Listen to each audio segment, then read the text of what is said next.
সবাই কর দর্শকদের বিরুদ্ধে লড়তে হবে একসাথে আগুন কেন বাহিরে একটা মাদক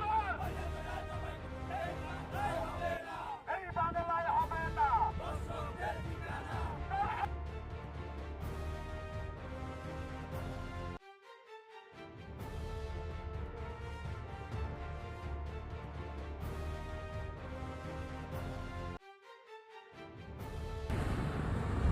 আমরা গতকালকে দেখেছি আসিফ আকবর সে একটা কথা বলেছিল যে যেখানে যেখানে দর্শক স্বীকার করেছে যেখানে দর্শক স্বীকার করেছে যে সে দর্শন করেছে তাহলে আমরা বিচার করতে এত দেরি কেন?